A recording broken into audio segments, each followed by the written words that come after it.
जय माता दी। नमस्कार दोस्तों, स्वागत है आप सभी का हमारे YouTube चैनल लक्ष्मी शर्मा की कहानियाँ पर। ओम नमः भगवते वासुदेवाय नमः। प्यारे भक्तजनों, आज आप सभी सुनेंगे कार्तिक माह में सुने जाने वाली धर्मराज भगवान की संपूर्ण कथा और उसके साथ ही सुनेंगे कार्तिक माह की कथा। तो आइए श्रवण करते हैं धर्मराज जी की कथा। प्राचीन समय की बात है। एक नगर में दो सेठानियां रहती थी। बड़ी सेठानी के घर में बहुत धन था, लेकिन वह कंजूस थी। छोटी सेठानी के घर में धन कम था, लेकिन वह मन से बहुत दयालु और मददगार थी। वह स्वयं को धर्म के कार्य करने और लोगों की मदद करने में लगाए रखती थी।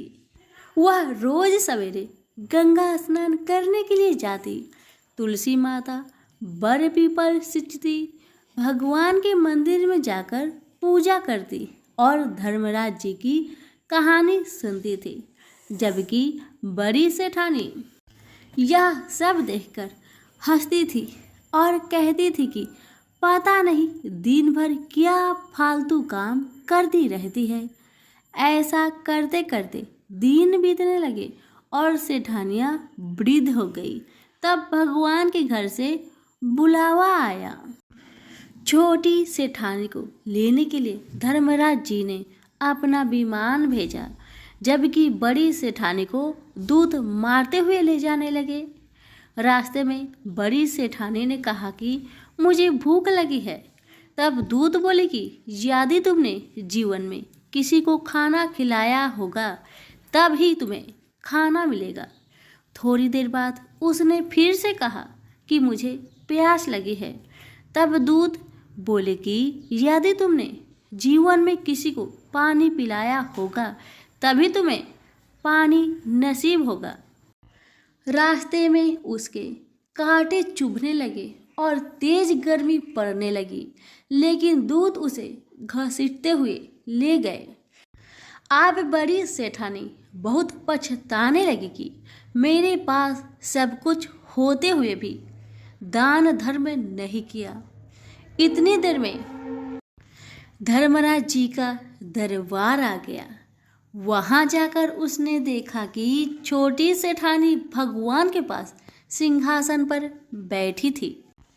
उधर बड़ी सेठानी को तपते हुए कुंड में डाल दिया गया। तब बड़ी सेठानी बोली कि मुझे सवा पहर का समय दीजिए, मैं वापस आकर दंड भोग लूंगी। धर्मराज बोले ठीक है। बड़ी सेठानी के शरीर में वापस प्राण डाल दिए गए। धरती पर आते ही उसने पंडितों को बुलाकर धर्मराज जी की कहानी सुनी और सब तरह के दान धर्म किए। इतने में समय पूरा हो गया। अब की बार बड़ी सेठानी को लेने धर्मराज जी का विमान आया। सवा पहर के दान धर्म और धर्मराज जी की कहानी सुनने से बड़ी सेठानी को स्वर्ग की प्राप्ति हुई। धर्मराज जी ने जैसी कृपा सेठानी पर की वैसी सब पर करना। धर्मराज जी की कहानी सुनने वाले, कहने वाले, हुक्कार भरने वाले और पूरे परिवार पर करना। तो सभी प्रेम से बोले धर्मराज भगवान की जय। किसी गांव में एक बुढ़िया रहती थी। वह बहुत नियम धर्म से व्रत रखा करती थी। एक दिन भगवान के घर से यमदूत उसे लेने आ गए और वह उनके साथ चल पड़ी। चलते चलते एक गहरी नदी आई तो यमदूत बोले कि माई, तुमने गोदान की हुई है या नहीं। बुढ़िया ने उनकी बात सुनकर मन में श्रद्धा से गाय का ध्यान किया तो वह उनके समक्ष आ गई और बुढ़िया उस गाय की पूंछ पकड़कर नदी पार कर गई। वह यमदूतों के साथ फिर आगे बढ़ी तो काले कुत्ते आ गए। यमदूत फिर बोले कुत्तों को खाना दिया था। बुढ़िया ने मन में कुत्तों का ध्यान किया तो वे रास्ते से चले गए। अब बुढ़िया फिर से आगे बढ़ने लगी तो रास्ते में कौवे ने उसके सिर में चोंच मारनी शुरू कर दी। तो यमदूत बोले कि ब्राह्मण की बेटी के सिर में तेल लगाया था। बुढ़िया ने ब्राह्मण की बेटी का ध्यान किया तो कौवे ने चोंच मारनी बंद कर दी। कुछ आगे बढ़ने पर बुढ़िया के पैर में कांटे चुभने लगे। तो यमदूत बोले कि खराऊ आदि दान की है। बुढ़िया ने उनका ध्यान किया तो खराऊ उसके पैरों में आ गई। बुढ़िया फिर आगे बढ़ी तो चित्रगुप्त जी ने यमराज से कहा कि आप किसे लेकर आए हो। यमराज जी बोले कि बुढ़िया ने दान पुण्य तो बहुत किए हैं, लेकिन धर्मराज जी का कुछ नहीं किया, इसलिए आगे द्वार इसके लिए बंद है। सारी बात सुनने के बाद बुढ़िया बोली कि आप मुझे सिर्फ 7 दिन के लिए वापस धरती पर भेज दो। मैं धर्मराज जी का व्रत और उद्यापन करके वापस आ जाऊंगी। बुढ़िया माई वापस धरती पर अपने गांव आ गई और गांव वालों ने उसे भूतनी समझकर अपने दरवाजे बंद कर दिए। वह जब अपने घर गई तो उसके बहू बेटे भी दरवाजे बंद करके बैठ गए। बुढ़िया ने कहा कि मैं भूतनी नहीं हूँ, मैं तो धर्मराज जी की आज्ञा से वापस धरती पर 7 दिन के लिए आई हूँ। इन 7 दिनों में धर्मराज जी का व्रत और उद्यापन करूंगी, जिससे मुझे परलोक में जगह मिलेगी। बुढ़िया की बातों से आश्वस्त होकर बहू बेटे उसके लिए पूजा की सारी सामग्री एकत्रित करते हैं। लेकिन जब बुढ़िया कहानी कहती है तब वह हुक्कारा नहीं भरते, जिससे बुढ़िया फिर अपनी पड़ोसन को कहानी सुनाती है और वह हुक्कारा भरती है। 7 दिन की पूजा व्रत व उद्यापन के बाद धर्मराज जी बुढ़िया को लेने के लिए विमान भेजते हैं। स्वर्ग का विमान देख उसके बहू बेटों के साथ सारे गांव वाले भी स्वर्ग जाने को तैयार हो गए। बुढ़िया ने कहा कि तुम कहाँ तैयार हो रहे हो? मेरी कहानी तो केवल पड़ोसन ने सुनी है, इसलिए वही साथ जाएगी। सारे गांव वाले बुढ़िया से धर्मराज जी की कहानी सुनने का आग्रह करते हैं। तब बुढ़िया उन्हें कहानी सुना देती है। कहानी सुनने के बाद सारे ग्रामवासी विमान में बैठकर स्वर्ग जाते हैं। तो धर्मराज जी कहते हैं, मैंने तो विमान केवल बुढ़िया को लाने भेजा था। बुढ़िया माई कहती है कि हे धर्मराज, मैंने जो भी पुण्य किए हैं उसमें से आधा भाग आप गांव वालों को दे दो। इस तरह से धर्मराज जी ने ग्रामवासियों को भी स्वर्ग में जगह दे दी। हे धर्मराज महाराज, जैसे आपने बुढ़िया के साथ सभी गांव वालों को भी स्वर्ग में जगह दी, उसी तरह से हमें भी देना। कहानी सुनकर हुक्कारा भरने वालों को भी और कहानी कहने वालों को भी जगह देना। तो सभी प्रेम से बोलिए धर्मराज भगवान की जय हो। कहानी। प्राचीन काल में बब्रुवाहन नामक एक राजा था। वह बड़ा धर्मात्मा और दयालु था। उसके राज्य में हरिदास नाम का एक ब्राह्मण था। हरिदास बड़ा तपस्वी था। उसकी पत्नी का नाम गुणवती था। वह बहुत ही सुशील और धर्मवती थी। गुणवती पतिव्रता और भगवान की बड़ी भक्त थी। गुणवती ने अपने जीवन में सभी देवी देवताओं की उपासना की। एकादशी, महाशिवरात्रि तथा जन्माष्टमी आदि सभी व्रत विधि विधान से करती थी। वह यथाशक्ति दान पुण्य भी करती थी। अतिथि सेवा से भी कभी विमुख नहीं रही। इस प्रकार जीवन भर वह धर्म परायण रही। वृद्धावस्था में जब उसका देहांत हुआ तो धर्मराज जी के दूत उसे आदरपूर्वक धर्मराजपुर ले गए। धर्मराजपुर में सुंदर सिंहासन पर धर्मराज जी भगवान विराजमान थे। उनके पास ही चित्रगुप्त जी का स्थान था। चित्रगुप्त जी मृत प्राणियों के पाप पुण्य का लेखा धर्मराज जी को सुना रहे थे। गुणवती भयभीत हुई, वहां नीचे मुंह करके खड़ी हो गई। चित्रगुप्त जी ने उसके पाप पुण्य का ब्यौरा धर्मराज जी को दिया, जिसे सुनकर धर्मराज जी को प्रसन्नता हुई, किंतु कुछ उदासी उनके मुखमंडल पर छा गई।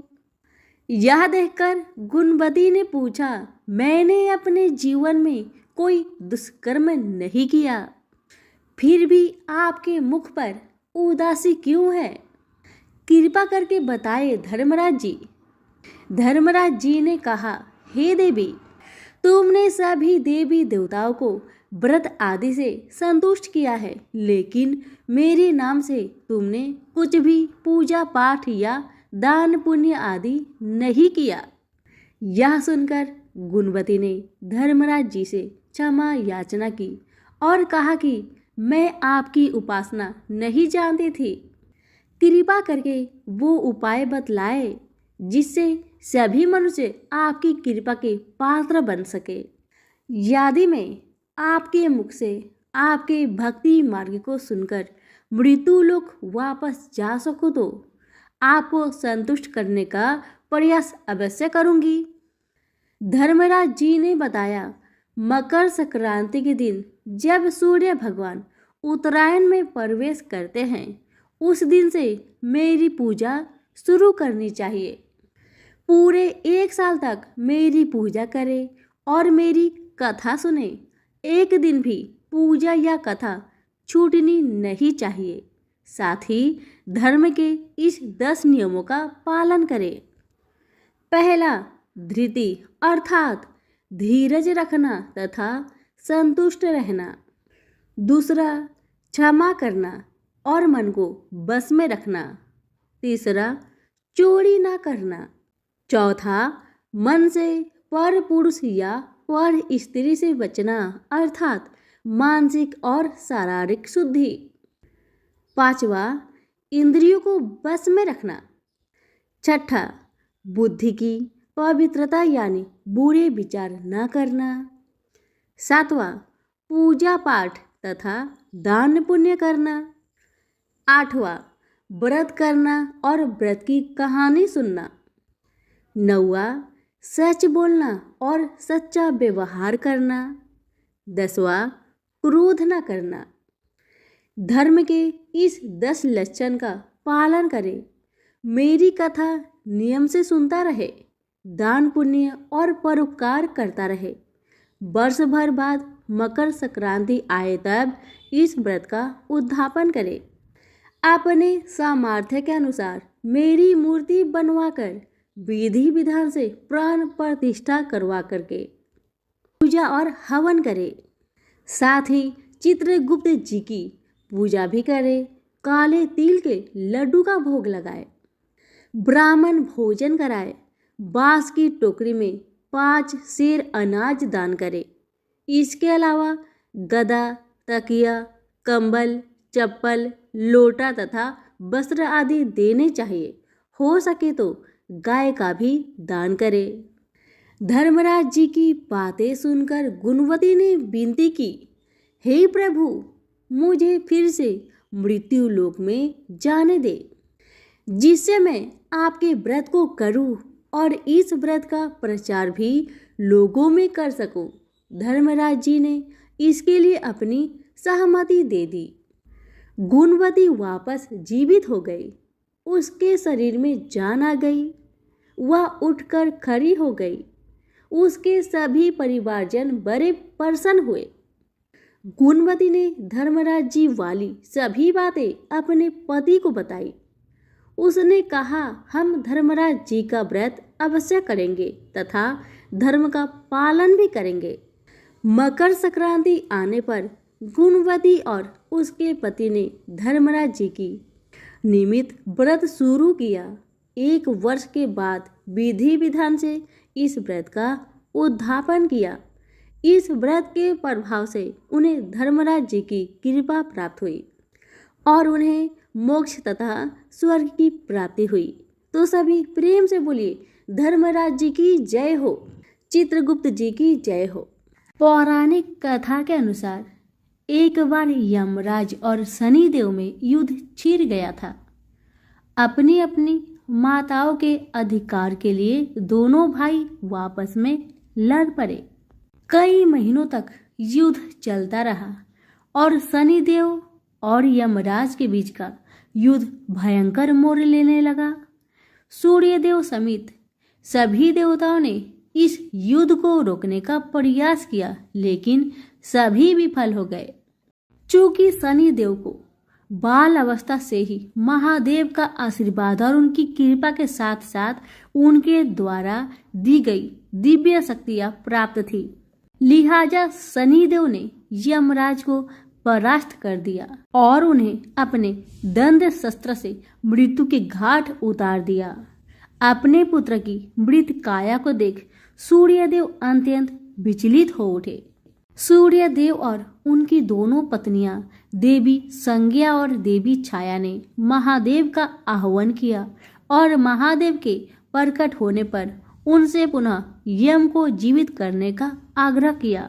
महादेव ने सूर्यदेव की प्रार्थना को ठुकराते हुए उन्हें यह समझाया कि मृत्यु अटल सत्य है और एकमात्र उनके पुत्र के लिए वह इस सत्य को परिवर्तित नहीं कर सकते हैं।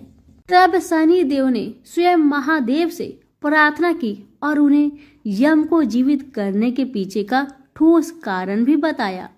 शनिदेव ने भगवान शिव को कहा कि 1 माह के बाद मृत्यु के देवता का दायित्व संभालने के लिए महादेव स्वयं देवताओं में से ही किसी का चयन करने वाले थे। इस चयन का आधार होता है मृत्यु के चक्र को पूरा करना। यम देवता पुत्र है, किंतु उन्हें किसी भी प्रकार की दिव्य शक्ति प्राप्त नहीं हुई थी। इसी कारण से वह अमृत से वंचित थे और उनकी मृत्यु हुई। इस तरह यम ने मृत्यु का चक्र सर्वप्रथम पृथ्वी पर पूरा कर लिया है। इस आधार पर महादेव को यम को न सिर्फ जीवित करना चाहिए बल्कि उन्हें मृत्यु का देवता बनाना चाहिए। भगवान शिव शनिदेव के तर्क से प्रसन्न हुए और उन्होंने शनिदेव के आग्रह पर सूर्यपुत्र यम को जीवित कर दिया। भगवान शिव ने सूर्यपुत्र यम को मृत्यु के देवता का कार्यभार सौंपा और इस प्रकार सूर्यपुत्र यम मृत्यु के देव यमराज बने। तो सभी प्रेम से बोलिए यमराज भगवान की जय हो। एक नगर में एक साहूकार अपनी पत्नी के साथ रहता था, लेकिन वह निसंतान थे। वह दोनों भगवान शंकर की पूजा किया करते थे। एक दिन पार्वती जी कहने लगी कि यह आपकी इतनी पूजा करते हैं, फिर आप इनकी इच्छा पूरी क्यों नहीं करते हैं? शंकर जी कहते हैं कि इन्हें संतान सुख नहीं है, इसलिए ये इतनी पूजा करते हैं। पार्वती जी बोली कि आप इन्हें पुत्र क्यों नहीं दे रहे हैं?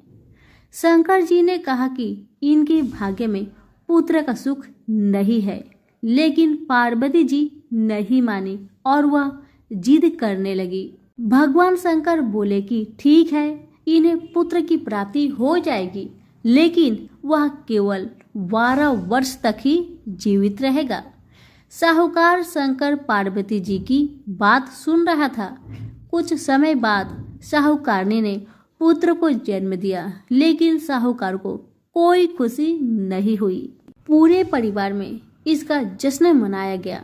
उनका बेटा बड़ा हुआ तो साहूकारनी कहने लगी कि मैं अपने बेटे का ब्याह रचाऊंगी। साहूकार ने उसे बहुत मना किया, लेकिन वह नहीं मानी। तो साहूकार ने उसे कहा कि हमारे बेटे की आयु केवल 12 वर्ष तक ही है।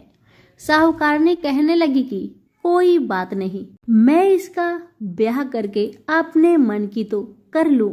साहूकार ने बेटे का विवाह कर दिया। घर में बहू आ गई और उन्होंने बहू को सारी बात बता दी कि उनके बेटे की आयु केवल 12 वर्ष की है। बहू ने कहा कि कोई बात नहीं, मेरे भाग्य में जो लिखा था वह हुआ। अब हम तीनों मिलकर पूजा क्या करेंगे, और उन्होंने हर रोज पूजा आरंभ कर दी। एक दिन ऐसा भी आ गया जब लड़के की आयु पूरी हो गई। यमराज साहूकार के बेटे को लेने आ गए तो साहूकार कहने लगा कि मेरा पुत्र अपनी पत्नी के साथ है।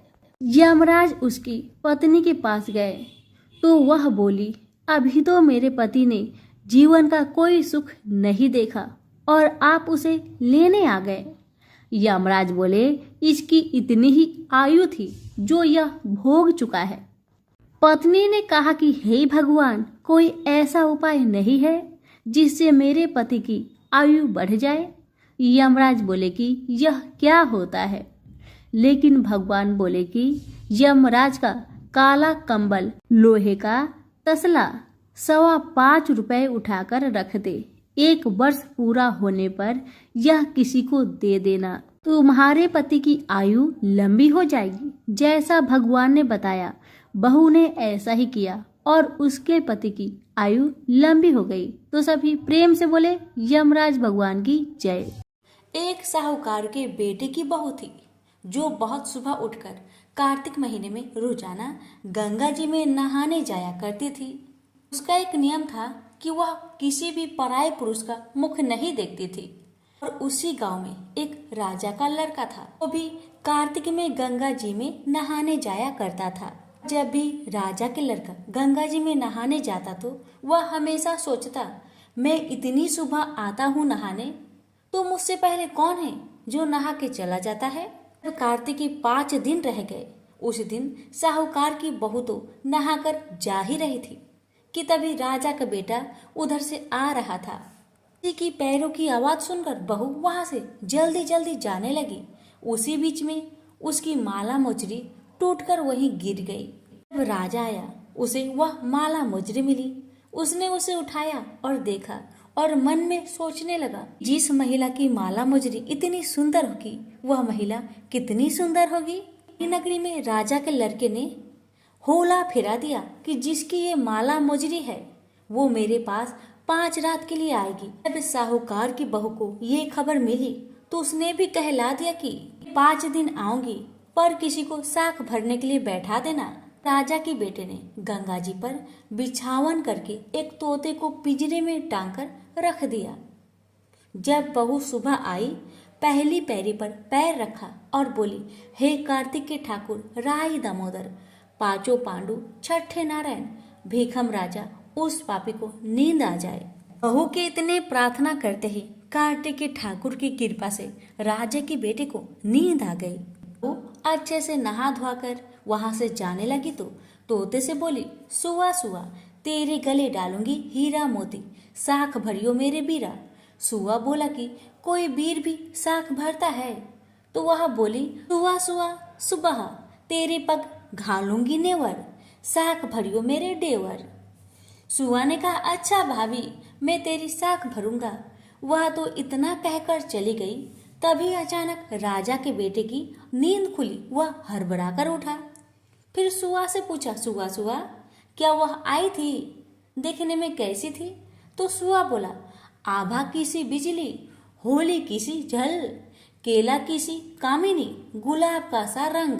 तोते की बात सुनकर राजकुमार मन में सोचने लगा कि आज की रात तो मैं अपनी उंगली चीरकर बैठूंगा ताकि मुझे नींद ना आए। जब दूसरे दिन वह उंगली चीरकर लेट गया, तब फिर बहू आई और फिर पहले के भांति कार्तिक के ठाकुर से प्रार्थना करने लगी। उसकी प्रार्थना सुनकर राजा के बेटे को फिर से नींद आ गई। बहू नहा धोकर वहां से चली गई। बहू के जाने के बाद राजकुमार का नींद फिर से खुला और उसने तोते से पूछा, तोता, क्या वह आई थी? तोता ने भी बहू की सारी बताई हुई बातें राजकुमार को बता दिया। राजकुमार मन में सोचने लगा, आज तो मैं अपनी आंखों में मिर्च डालकर बैठूंगा, और रात को मिर्च डालकर बैठ गया। ऐसे ही बहू आई और भगवान से प्रार्थना करी, जिससे राजकुमार को नींद आ गई और वह नहाकर वहां से चली गई।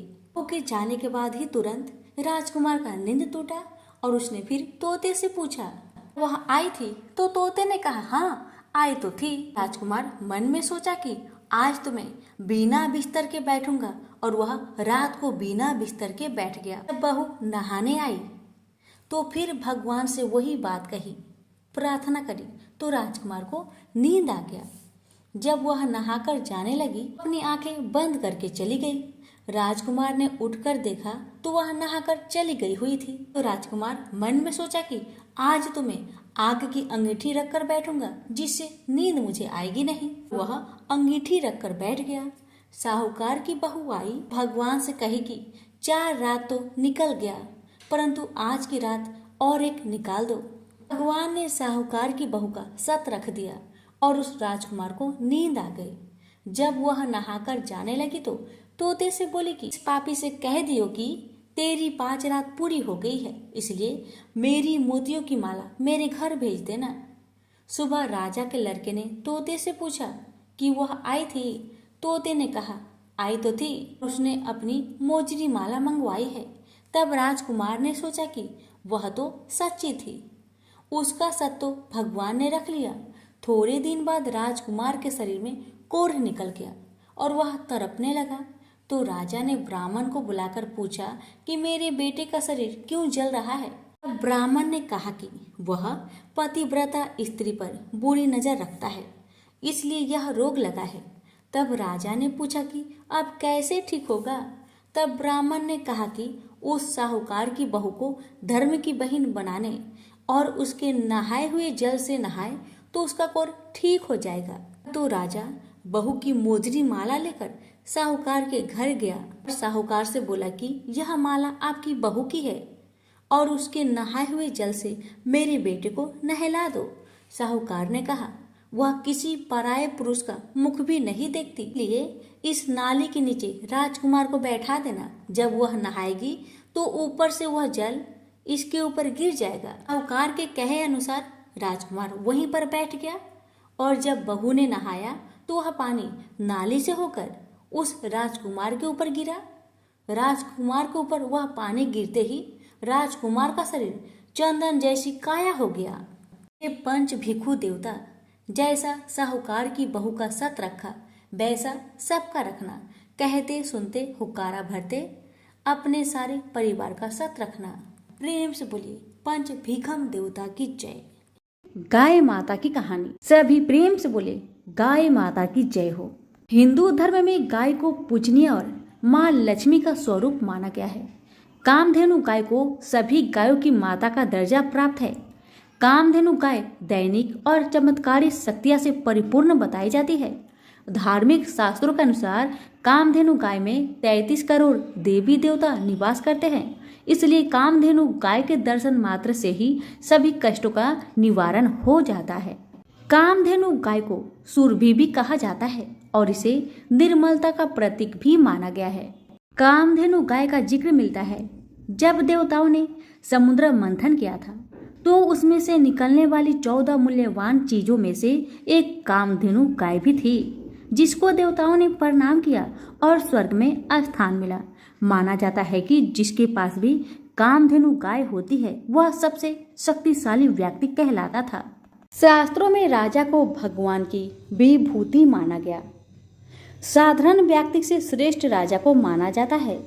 राजाओं में भी श्रेष्ठ सप्त दिव्यवती पृथ्वी के चक्रवर्ती सम्राट को और अधिक श्रेष्ठ माना गया है। ऐसे ही पृथ्वी के एक छत्र सम्राट सूर्यवंशी राजश्री दिलीप एक महान गाय माता के भक्त हुए। महाराज दिलीप और देवराज इंद्र में मित्रता थी।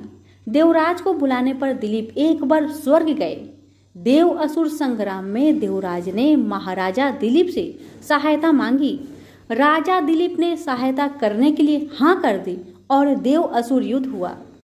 युद्ध समाप्त होने पर स्वर्ग से लौटते समय मार्ग में कामधेनु मिली, किंतु सम्राट दिलीप ने पृथ्वी पर आने की आतुरता के कारण उसे देखा नहीं।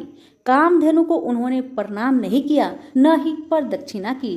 इस अपमान से रुष्ट होकर कामधेनु ने श्राप दिया, मेरी संतान नंदिनी गाय यदि कृपा करे तो यह पुत्रहीन ही रहेगा। महाराज दिलीप को श्राप का कुछ पता नहीं था, किंतु उनके कोई पुत्र न होने से वे स्वयं महारानी तथा प्रजा के लोग भी चिंतित व दुखी रहते थे। पुत्र की प्राप्ति की इच्छा से महाराज दिलीप रानी के साथ कुलगुरु महर्षि वशिष्ठ के आश्रम पर पहुंचे। महर्षि सब कुछ समझ गए। महर्षि ने कहा, यह गौ माता के अपमान का पाप का फल है। सुरभि गौ की पुत्री नंदिनी गाय हमारे आश्रम में विराजती है। महर्षि ने आदेश दिया, कुछ काल आश्रम में रहो और मेरी कामधेनु नंदिनी की सेवा करो। महाराज ने गुरु की आज्ञा स्वीकार कर ली। महारानी सुदक्षिणा प्रातःकाल उस गौ माता की भली भांति पूजा करती, आरती उतारकर नंदिनी को पति के संरक्षण में वन में चराने के लिए विदा करती। सम्राट दिन भर छाया की भांति उसका अनुगमन करते। उसके ठहरने पर ठहरते, चलने पर चलते, बैठने पर बैठते और जल पीने पर जल पीते। संध्या काल में जब सम्राट के आगे आगे सद्य परसुत्ता बाल वत्सा नंदिनी आश्रम को लौटती तो महारानी देवी सुदक्षिणा हाथ में अक्षत पात्र लेकर उसकी पर दक्षिणा करके उसे प्रणाम करती और अक्षता से पुत्र प्राप्ति रूप अभिष्ट सिद्धि देने वाली उस नंदिनी का विधिवत पूजन करती। अपने बछड़े को यथेच पान कराने के बाद दुहली जाने पर नंदिनी की रात्रि में दंपति पुनः परिचर्या करते। अपने हाथों से कोमल हरित सल्प कवच खिलाकर उसकी परितृप्ति करते और उसके विश्राम करने पर शयन करते। इस तरह उसकी परिचर्या करते 21 दिन बीत गए। एक दिन वन में नंदिनी का अनुराग करते महाराज दिलीप की दृष्टि क्षण भर आरण्य की प्रकृति सुंदरता में अटक गई कि तभी उन्हें नंदिनी का आर्तनाद सुनाई दिया। वह एक भयानक सिंह के पंजों में फंसी छटपटा रही थी। उन्होंने आक्रमण सिंह को मारने के लिए अपने तरकस से तीर निकालना चाहा, किंतु उनका हाथ झटवट निश्चेष्ट होकर वहीं अटक गया। वे चित्र लिखे से खड़े रह गए और भीतर ही भीतर छटपटाने लगे। तभी मनुष्य के वाणी में सिंह बोला, उठ राजन, तुम्हारे शस्त्र सांधन का श्रम उसी तरह व्यर्थ है जैसे वृक्षों को उखाड़ देने वाला पर भंजन पर्वत से टकराकर व्यर्थ हो जाता है। मैं भगवान शिव के गण निकुंभ का मित्र कुंभ भोदर हूँ। भगवान शिव ने सिंह वृत्ति देकर मुझे हाथी आदि से इस वन के देवदारुओं की रक्षा का भार सौंपा है। इस समय जो भी जीव सर्वप्रथम मेरे दृष्टि पथ में आता है वह मेरा भक्ष्य बन जाता है। इस गाय ने इस संरक्षित वन में प्रवेश करने की अनधिकार चेष्टा की है और मेरे भोजन की बेला में यह मेरे सम्मुख आई है, अतः मैं इसे खाकर अपनी सुधा शांत करूंगा। तुम लज्जा और गलानी छोड़कर वापस लौट जाओ। किंतु परंतु ककातर दिलीप भय और व्यथा से छटपटाती नेत्रों से अविरल अश्रुधारा बहाती नंदिनी को देखकर और उस संध्या काल में अपनी माँ की उत्कंठा से प्रतीक्षा करने वाले उसके दूध मुहे बछड़े का स्मरण कर करुणा विकलित हो उठे। नंदिनी का मातृत्व उन्हें अपने जीवन से कहीं अधिक मूल्यवान जान पड़ा और उन्होंने सिंह से प्रार्थना की कि वह उनके शरीर को खाकर अपनी भूख मिटाओ और बाल बच्चा नंदिनी को छोड़ दो। सिंह ने राजा के इस अद्भुत प्रस्ताव का उपहास करते हुए कहा, राजन, चक्रवर्ती सम्राट हो, गुरु को नंदिनी के बदले करोड़ों दुधार गौ देकर प्रसन्न कर सकते हो। अभी तुम युवा हो, इस तुच्छ प्राणी के लिए अपने स्वस्थ सुंदर शरीर और यौवन की अवहेलना कर जान की बाजी लगाने वाले सम्राट लगता है। तुम अपना विवेक खो बैठे हो। यदि प्राणियों पर दया करने का तुम्हारा व्रत ही है तो भी आज यदि इस गाय के बदले मैं तुम्हें खा लूंगा तो तुम्हारे मर जाने पर केवल इसकी ही विपत्तियों से रक्षा हो सकेगी और यदि तुम जीवित रहे तो पिता की भांति संपूर्ण प्रजा की निरंतर विपत्तियों से रक्षा करते रहोगे। इसलिए तुम अपने सुख भोक्ता शरीर की रक्षा करो।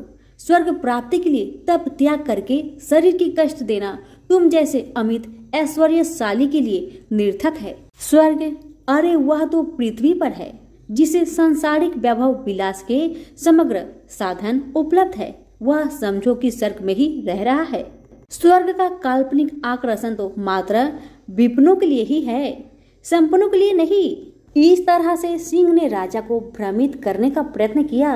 भगवान शंकर के अनुचर सिंह की बात सुनकर अत्यंत दयालु राजा दिलीप ने उसके द्वारा आकांत नंदिनी को देखा तो आश्रुपूरित कातर नेत्रों से उनकी ओर देखते हुए प्राण की रक्षा की याचना कर रही थी। राजा ने क्षत्रियत्व के महत्व को प्रतिपादित करते हुए उत्तर दिया, नहीं सिंह नहीं, मैं गौ माता को तुम्हारा भक्ष्य बनाकर नहीं लौट सकता। मैं अपने क्षत्रियत्व को क्यों कलंकित करूं? क्षत्रिय संसार में इसलिए प्रसिद्ध है कि वे विपत्ति से औरों की रक्षा करते हैं। राज्य का भोग भी उनका लक्ष्य नहीं, उनका लक्ष्य है तो लोक रक्षक से कीर्ति अर्जित करना। निंदा से मालिन प्राणियों और राज्य को तो वे तुच्छ वस्तुओं की तरह त्याग देते हैं। इसलिए तुम मेरे यश शरीर पर दयालु हो जाओ, मेरे भौतिक शरीर को खाकर उसकी रक्षा करो, क्योंकि यह शरीर तो नरस्वर है, मरण धर्मा है। इसलिए इस पर हम जैसे विचारशील पुरुष की ममता नहीं होती। हम तो यश शरीर के पोषक है। यह मांस का शरीर न भी रहे, परंतु गौ रक्षा से मेरा यश शरीर सुरक्षित रहेगा। संसार यही कहेगा कि गौ माता की रक्षा के लिए एक सूर्य वंश के राजा ने प्राण की आहुति दे दी। एक चक्रवर्ती सम्राट के प्राणों से भी अधिक मूल्यवान एक गाय है। सिंह ने कहा, अगर आप अपना शरीर मेरा आहार बनाना ही चाहते हैं तो ठीक है। सिंह के स्वीकृति देने पर राजश्री दिलीप ने शस्त्रों को फेंक दिया और उसके आगे अपना शरीर मांसपिंड की तरह खाने के लिए डाल दिया और वे जाके सिर झुकाए आक्रमण की प्रतीक्षा करने लगे। तभी आकाश से विद्याधर उन पर पुष्प वृष्टि करने लगे। नंदिनी ने कहा, हे पुत्र उठो। यह मधुर दिव्य वाणी सुनकर राजा को महान आश्चर्य हुआ और उन्होंने वत्सलमयी जननी की तरह अपने स्तनों से दूध बहाती हुई नंदिनी गौ को देखा, किंतु सिंह दिखलाई नहीं दिया। आश्चर्यचकित दिलीप से नंदिनी ने कहा, हे सत्पुरुष, तुम्हारी परीक्षा लेने के लिए मैंने ही माया स्व सिंह की सृष्टि की थी। महर्षि वशिष्ठ के प्रभाव से यमराज भी मुझ पर प्रहार नहीं कर सकता, तो अन्य सिंहादि की क्या शक्ति है। मैं तुम्हारी गुरु भक्ति से और मेरे प्रति प्रदर्शित दया भाव से अत्यंत प्रसन्न हूँ। तुम वर मांगो। तुम मुझे दूध देने वाली मामूली गाय मत समझो, अपितु संपूर्ण कामनाओं पूरी करने वाली कामधेनु जानो। राजा ने दोनों हाथ जोड़कर वंश चलाने वाले अंतकीर्ति पुत्र की याचना की। नंदिनी ने तथास्तु कहा। उन्होंने कहा, राजन, मैं आपकी गौ भक्ति से अत्यधिक प्रसन्न हूँ। मेरे स्तनों से दूध निकल रहा है, उसे पत्ते के दोनों से दुहकर पी लेने की आज्ञा गौ माता ने दी और कहा, तुम्हें अत्यंत प्रतापी पुत्र की प्राप्ति होगी। राजा ने निवेदन किया, माँ, बछड़े के पीने तथा होम आदि अनुष्ठान के बाद बचे हुए तुम्हारे दूध को मैं पी सकता हूँ। दूध पर पहला अधिकार बछड़े का है और द्वितीय अधिकार गुरु जी का है। राजा ने धैर्य ने नंदिनी के हृदय को जीत लिया। वह प्रसन्न मना कामधेनु राजा के आगे आगे आश्रम लौट आई। राजा ने बछड़े के पीने तथा अग्निहोत्र से बचे हुए दूध का महर्षि की आज्ञा पाकर पान किया। फलतः वे रघु जैसे महान यशस्वी पुत्र से पुत्रवान हुए और इसी वंश में गौ भक्ति के प्रताप से स्वयं भगवान श्री राम ने अवतार ग्रहण किया। महाराज दिलीप की गौ भक्ति तथा गौ सेवा सभी के लिए एक महानतम आदर्श बन गई। इसलिए आज भी गौ भक्तों के परिगणना से महाराज दिलीप का नाम बड़े ही श्रद्धा भाव से एवं आदर से सर्वप्रथम लिया जाता है। इस चरित्र से यह बात सिद्ध हो गई कि सप्तद्वीपवती पृथ्वी के चक्रवर्ती सम्राट से अधिक श्रेष्ठ एक गौ माता है। तभी प्रेम से बोलिए, गौ माता की जय हो। बहुत समय पहले की बात है। एक गांव में एक ननद भाभी रहा करती थी। ननद अभी कंवारी थी। उस परिवार में ननद, भाभी और भाई, इन तीनों के अलावा और कोई भी नहीं रहता था। भाभी तो कभी कोई पूजा पाठ करती ही नहीं थी और ननद हर रोज तुलसी माता की पूजा किया करती थी, उनकी बड़ी सेवा करती थी। बिना तुलसी पूजन के ननद कभी भोजन नहीं करती थी। ननद का पूजा पाठ देख के भाभी को बहुत क्रोध आता था। कभी कभी भाभी तो अपनी ननद से ऐसे भी कह देती थी कि जब तुम्हारा विवाह होगा ना तो मैं तुम्हें और बराती को तुलसी ही खाने दूंगी और दहेज में ये ही दूंगी। इसी तरह समय निकलने लगा, दिन बीतने लगी।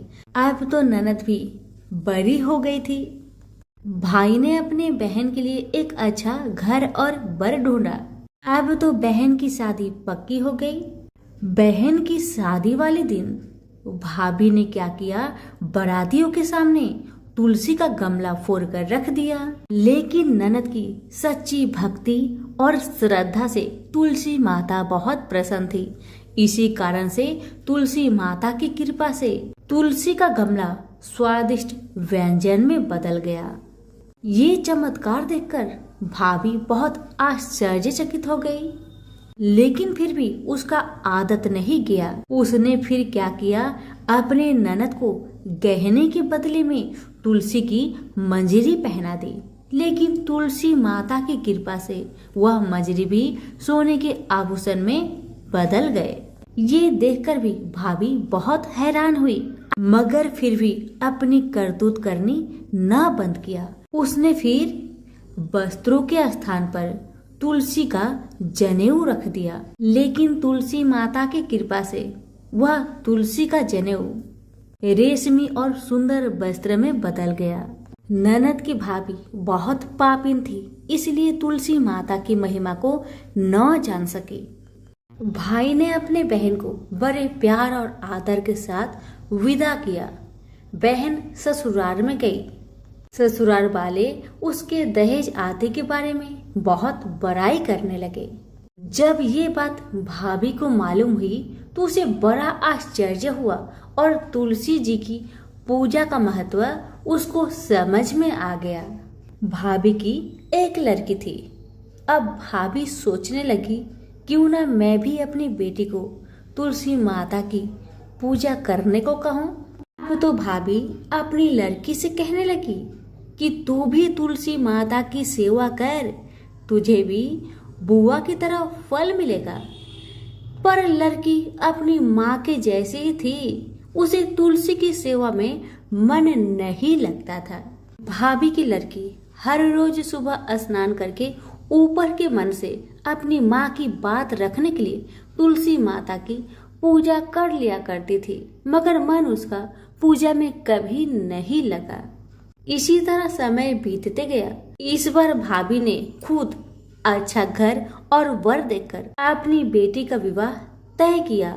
और जब विवाह का समय आया तो भाभी ने सोचा, जैसा व्यवहार मैंने अपनी ननद के साथ किया वैसा ही व्यवहार मैं अपनी बेटी के साथ करूंगी, क्योंकि मैंने जो ननद के साथ व्यवहार किया उसी व्यवहार के कारण ननद को इतनी इज्जत मिली थी। क्यों ना मैं भी अपनी लड़की के साथ वैसा ही व्यवहार करूं। अब जैसे ही बाराती वाले आए, भाभी ने तुलसी जी का गमला को फोड़कर बाराती के सामने रख दिया, परंतु इस बार मिट्टी मिट्टी ही रही। मंजरी व पत्ते भी अपने पूर्व रूप में ही रहे तथा जनेऊ भी जनेऊ ही रहा। सभी बाराती भाभी की बुराई करने लगे। ससुराल में भी लड़की की और उसकी माँ की बहुत बुराई हो रही थी। भाभी को अपनी ननद से बहुत जलन होता था। इस कारण भाभी अपनी ननद को बहुत कम ही घर पर बुलाया करती थी। पर भाई अपने बहन को बहुत मानता था। भाई ने एक दिन सोचा, बहन की शादी किए हुए बहुत साल हो गए, क्यों ना मैं अपने बहन से मिलकर आऊं, उसके ससुराल जाऊं।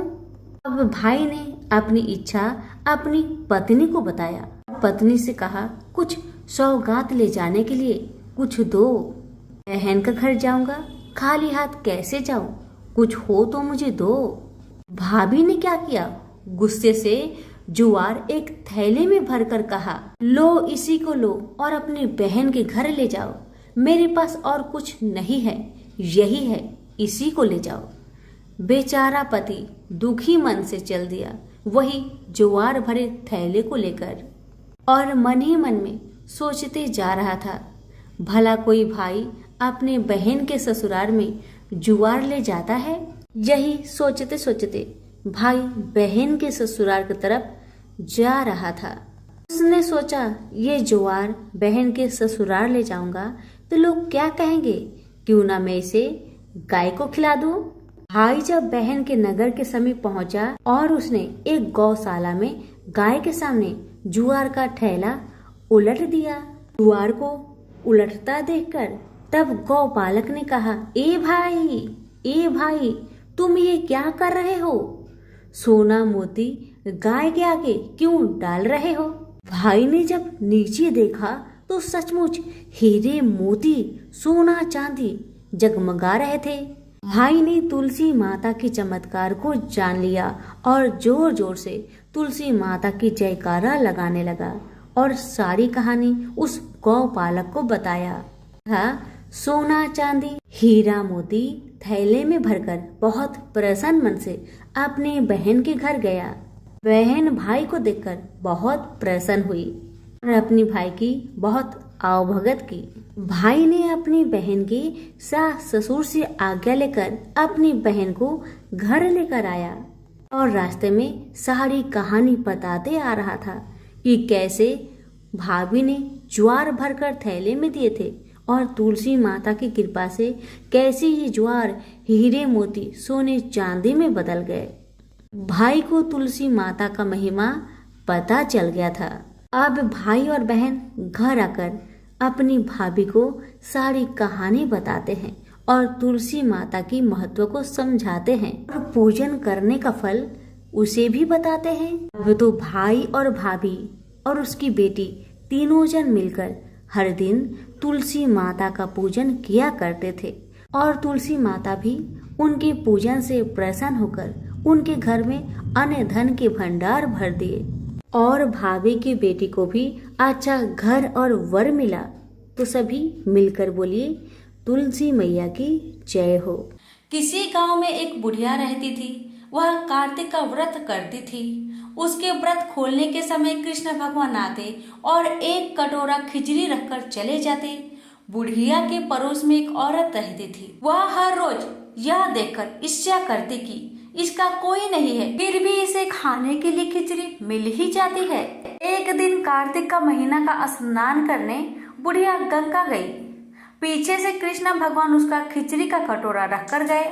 पड़ोसन ने जब खिचड़ी का कटोरा रखा देखा और देखा कि बुढ़िया नहीं है, तब वह कटोरा उठाकर घर के पिछवाड़े में फेंक आई।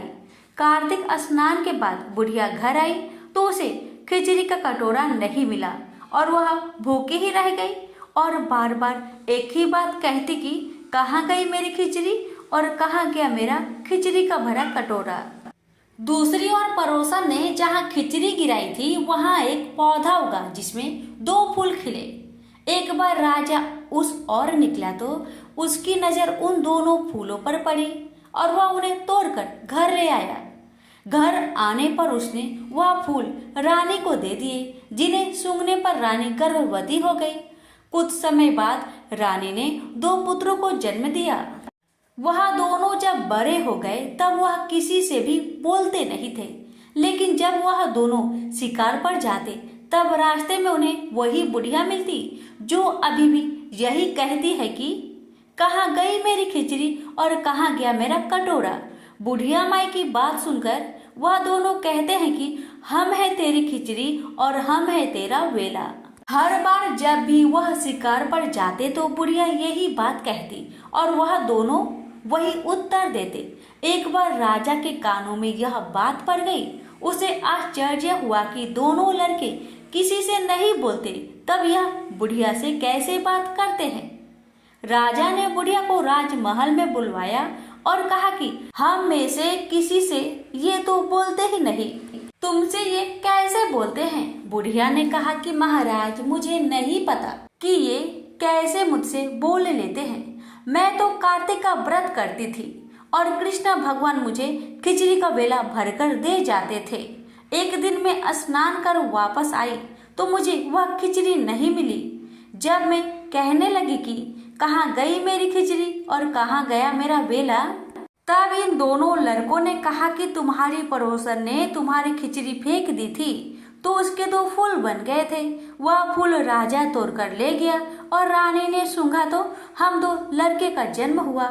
हमें भगवान ने ही तुम्हारे लिए भेजा है। सारी बात सुनकर राजा ने बुढ़िया को महल में ही रहने को कहा। हे कार्तिक महाराज, जैसे आपने बुढ़िया की बात सुनी वैसे ही आपका व्रत करने वालों के भी सुनना। प्रेम से बोलिए कार्तिक के ठाकुर की जय, श्री कृष्ण भगवान की जय। इसी गांव में एक पोपा बाई रहते थे। वह बहुत ज्यादा नियम व्रत करते थे।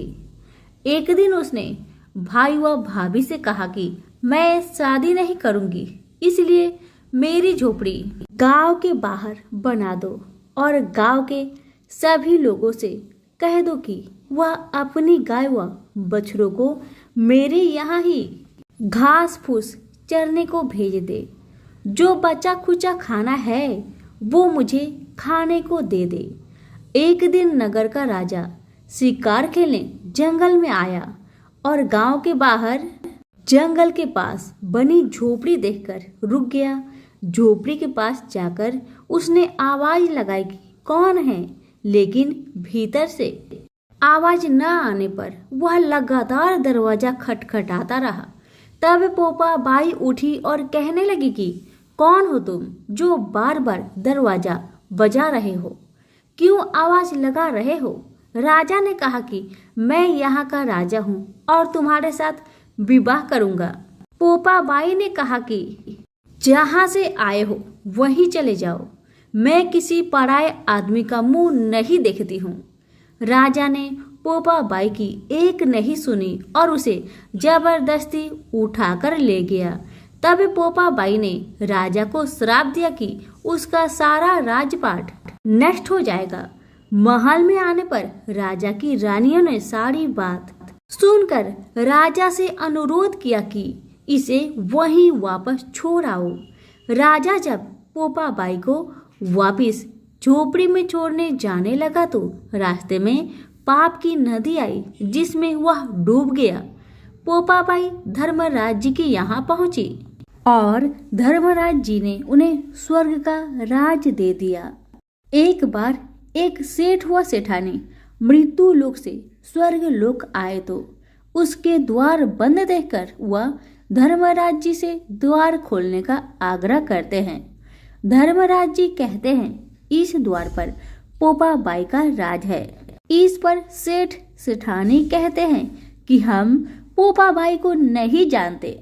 धर्मराज जी उन दोनों की बात सुनकर कहते हैं कि तुम दोनों 7 दिन तक मृत्यु लोक में रहो। 8 खोपरा से राई भरकर 5 कपड़े ऊपर रखकर कहानी सुनकर उद्यापन करना और कहना कि राज है पोपा बाई, लेखा लेगी राय राई। सभी प्रेम से बोले पोपा बाई की जय। प्राचीन काल में एक शहर में एक राजा रहा करता था।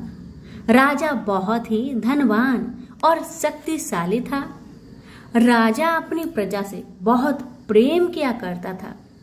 प्रजा भी अपने राजा से बहुत प्रेम किया करते थे और अपने राजा की हर बातों का पालन किया करते। राजा के राज्य में सभी लोग मिलजुल कर रहा करते थे। राजा का नाम अश्वपति था। राजा का विवाह एक बहुत ही सुंदर स्त्री से हुआ था। विवाह के कुछ समय पश्चात राजा और रानी को एक पुत्री की प्राप्ति हुई। राजा पुत्री पाकर बहुत प्रसन्न था। राजा अपनी पुत्री से बहुत प्रेम किया करता था। राजा की पुत्री बहुत सुंदर और आकर्षक थी। राजा ने अपने पुत्री का नाम सावित्री रखा था। राजा ने अपनी पुत्री का पालन पोषण बहुत अच्छे तरीके से किया था। राजा ने सावित्री को शिक्षा, संगीत और कई कलाओं में निपुण बनाया।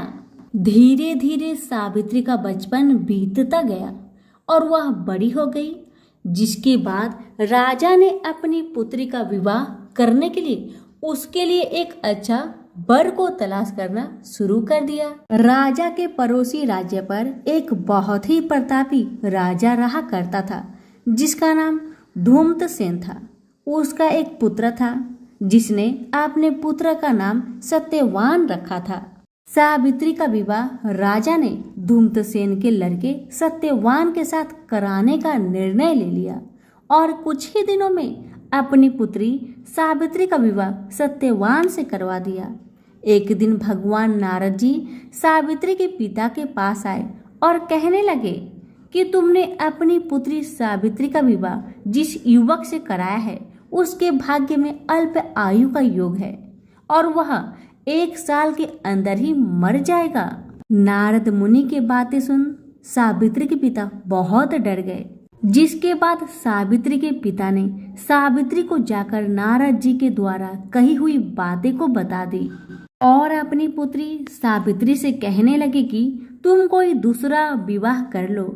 लेकिन सावित्री ने ऐसा करने से मना कर दिया और अपने पिता से कहने लगी कि मैं दूसरा विवाह नहीं करूंगी, मेरा एक विवाह हो चुका है, मैं अपने पति सत्यवान के साथ ही रहूंगी।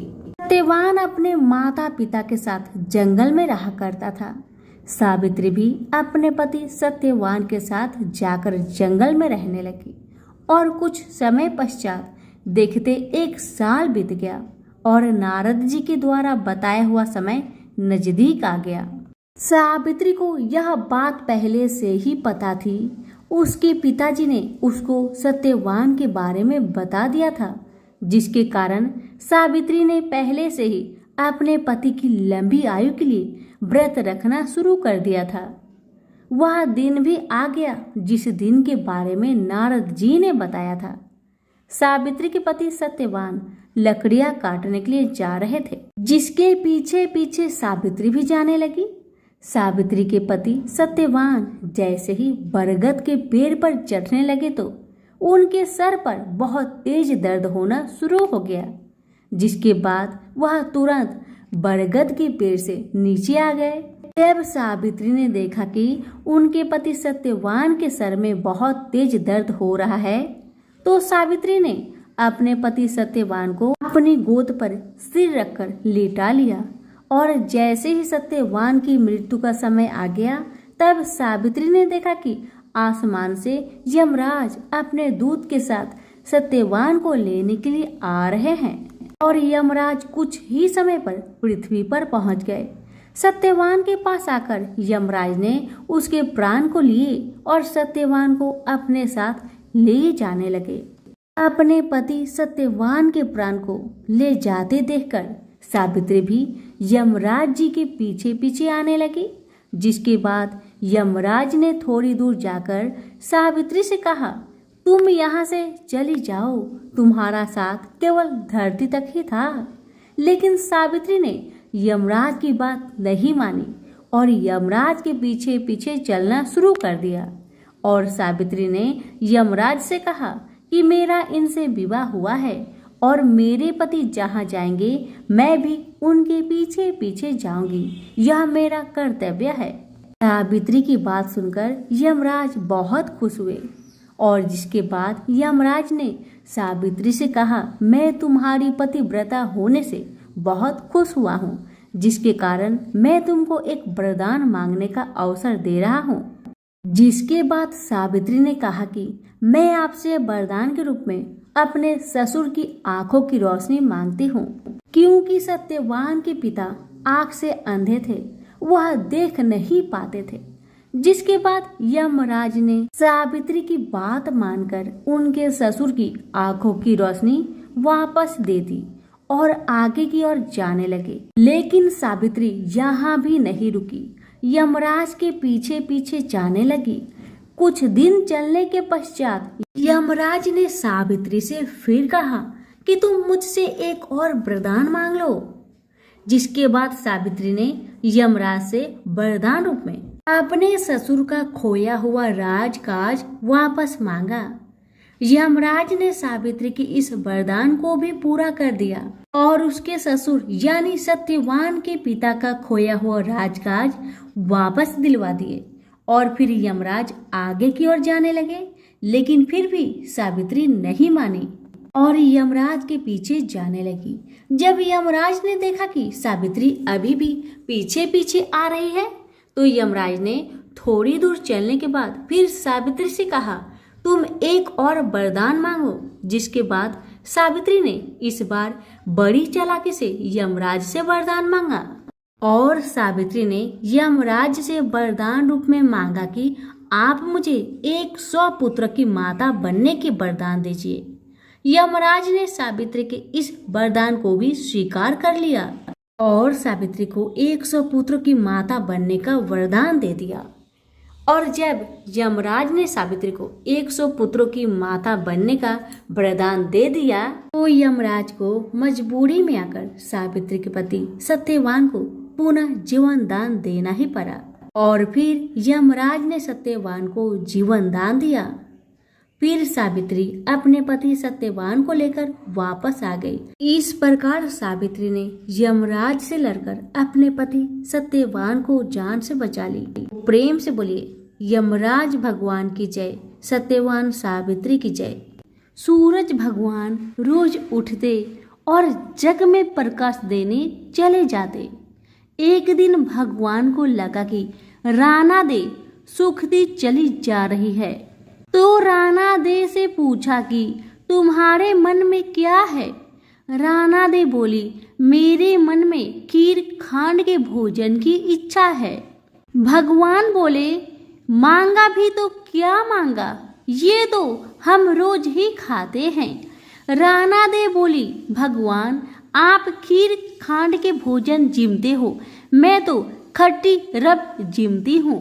भगवान बोले, राना दे तुम झूठ बोलती हो, एक जैसा भोजन मेरी माँ हमको देती है।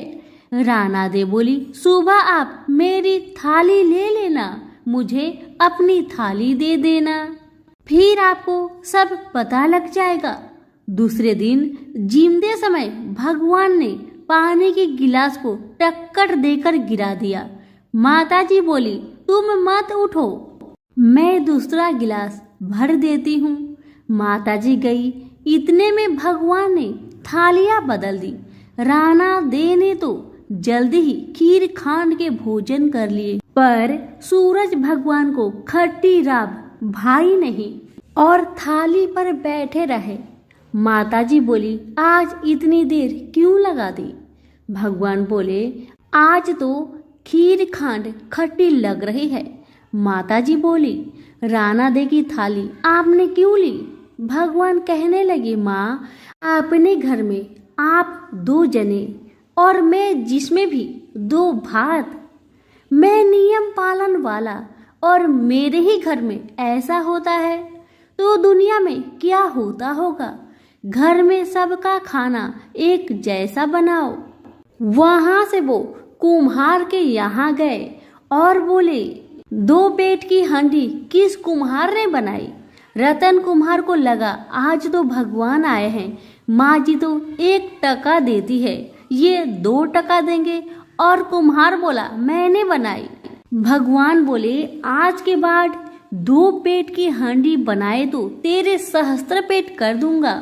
कुम्हार बोला, मेरा तो 1 पेट भरना मुश्किल है, सहस्त्र हो गए तो मैं क्या करूंगा। मैं अब 2 पेट की हांडी नहीं बनाऊंगा। इस तरह सूरज भगवान ने दुभांड मिटाई। तो सभी मिलकर बोलिए, सूरज भगवान की जय हो।